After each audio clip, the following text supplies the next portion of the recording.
తనకు వరం ఇచ్చిన భస్మాసురుడు ఎవరైతే భస్మాసురుడు ఉన్నాడో శంకరుడి మీదనే చేయి పెట్టబోయాడు. ఆయన నెత్తినే చేయి పెట్టబోయాడు. శంకరుడికి దిక్కుదేల పాపం. ఏం చేయాలో ఆలోచించాడు. ఎక్కడెక్కడో దాంకున్నాడు.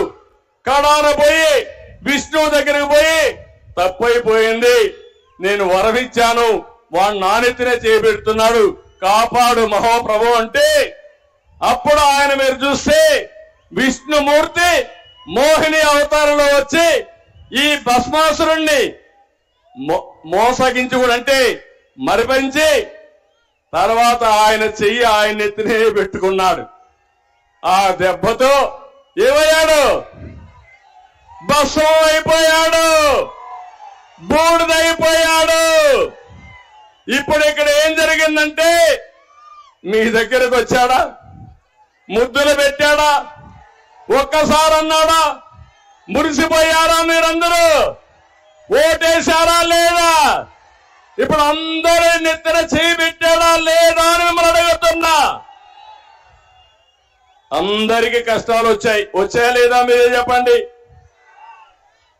ప్రతి ఇంటికి, ప్రతి ఊరికి, ప్రతి ప్రాంతాన్ని నాశనం చేసిన చరిత్ర ఈ యొక్క సైకో జగన్మోహన్ రెడ్డి. జగన్కు తెలిసింది రద్దులు, గుద్దులు, బొక్కుడు, నొక్కుడు, కూల్చివేతలు, దాడులు, కేసులు తప్ప ఇంకేమీ తెలియని వాడు.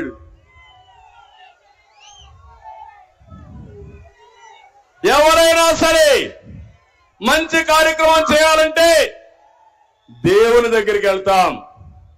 క్రిస్టియన్స్ అయితే చర్చికి వెళ్తారు, ముస్లింస్ అయితే మసీదు కూడా వెళ్తారు, ఒక నమ్మకం.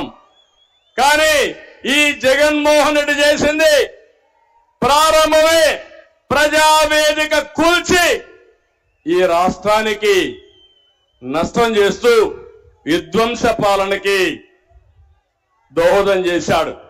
నేను అడుగుతున్నా ఒక విషయం మిమ్మల్ని అందరినీ. ఎన్నికల ముందు ఒక మాట చెప్పాను, ఒక్కసారని కరెంటు తీగలు పట్టుకుంటే షాక్ కొట్టకుండా తప్పదు తమ్ముళ్ళు ఆడబిడ్డలని చెప్పా. జ్ఞాపకం ఉందా మీకు? చెప్పానా లేదా? చెప్పొట్టు జైలుపైకెత్తండి. నా మాట విన్నారా మీరు? ఇన్లా మీతో కూడా నాకు కూడా కష్టాలు వచ్చేసాయి. అందరం కష్టపడ్డావా లేదా? అందరం బాధితులు అవునా కాదా అని మిమ్మల్ని అడుగుతున్నా. అది ఏ విధంగా కూడా మీకు చెప్తాను ఇప్పుడే.